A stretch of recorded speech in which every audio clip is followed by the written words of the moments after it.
Hulk Hogan is about to get trolled. Beautiful. Oh boy. Trump is a real felon. Thinks the immigrants are eating cats. Trump is a real felon. Fight for all right. Fight for all right. Did you miss me? No political violence. No political violence here. I'm feeling strong about martial law. Da, da, da. See you soon. It's what you call the New Woke Order. Yet again by this guy. His name is Robby Roadsteamer, who calls himself a progressive comedian. Now, he's done this before. Table. You can step up. Oh, yeah. You have your phone. Okay. Look at the shirt, the MAGA powers. We're going to destroy the woke. What are they going to do when we drop the big boot on trans and we drop the big boot on everything? We're going to drop the big boot on Social Security. Does that work for you, brother? Trump is a real felon. Then he went to Epstein Island. Trump, no physical, no political violence. No political violence. No political violence, though. But this time there was a twist. Robby would be confronted by Hulk Hogan's handler, which means this guy followed Robby out of the venue after he wore the bear outfit and got to him in a coffee establishment to confront him. And he would keep repeating the same line over and over and over again, labeling Robby a furry.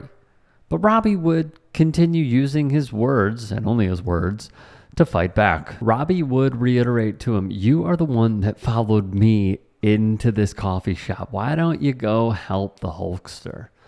And when the handler kept trying to defend Hogan, saying he does a lot of genuine good, his words, Robby would say hawking beer because he can't stand the Bud Light rainbow bottle. Yeah, great. The handler would continue saying, "You're dressed like a bear." And Robby would respond to that saying, "You shouldn't represent a felon. You keep representing felon."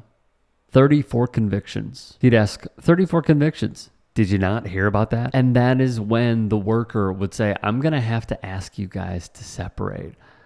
I mean, he could dress how he wants. Robby would thank him. The handler would say, "He offends everybody." And the employee said, "Well, it didn't happen in the store, so kick rocks." Robby would then rightfully ask, "Is he buying something?" And that he was waiting on his order. The handler claims the cops were already called, indicating that maybe they would be arriving soon, though we wouldn't see them when it comes to this piece. Robby would again hear that he is a furry and he's dressing up as a bear, and Robby would mock him.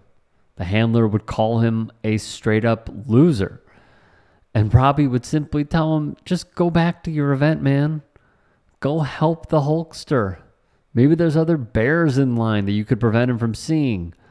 And then he would take a dig at the handler as well. The employee would say that he is asking them to separate, and it appears the handler would simply be on his way.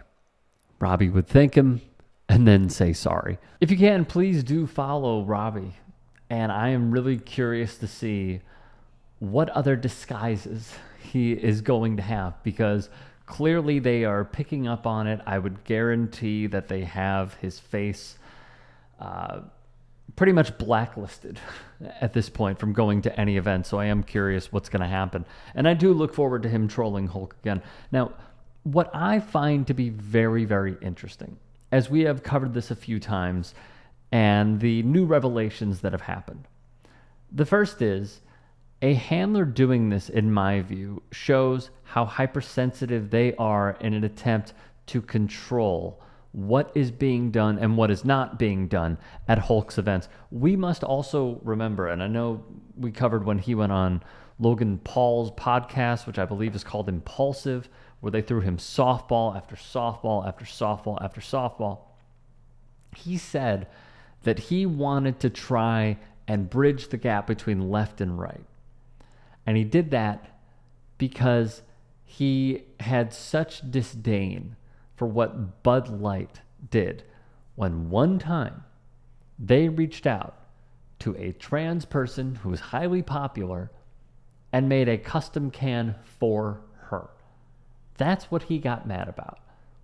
So just very quickly, the snowflake line that they love to utter at people on the left, it is so deeply prevalent on the right, but it is something that they don't want to ever admit, because what it will show is transparency, honesty, and also that they are weak. This is a form of weakness, whether they like it or not. To go out there and say, I hate what Bud Light did, so I'm going to bridge the gap between left and right. And you know what I'm going to do? I'm going to promote prayers going back in school, because he did that. When I am launching this beer, that's what I want to do. We got to bring God back into schools. Well, that's not something that everybody agrees on. And that is no way to bridge the gap. There are people on the right who also don't want that. I know there are many people who probably saw a rant by a host on the network about how they will defend your right to practice whatever religion you want, but you can't go out of your way to then exclude people based on their religion or whatever they prefer, whether it is abortion, whatnot. So Hogan did that. You also can't say that you're trying to bridge the gap when you are a keynote speaker at the Republican National Convention, when you are supporting a man who, as Robby said, has 34 counts against him. He has allegedly R-worded his first wife, according to her words, until she retracted. He claims to be a family man, yet he is on his third marriage. There were allegations that when his third wife, Melania Trump, was in labor, he was out on the prowl with a porn star. You can't talk about family values. And you also can't talk about that guy being able to bridge the gap, because what it is representative of your true character and who you are as a person. If you are not only supporting him, but going up there and delivering a speech, which he claims was off the cuff. If it was, cool, that's fine. But then you're also supporting his running mate. And the comments that he has made about women.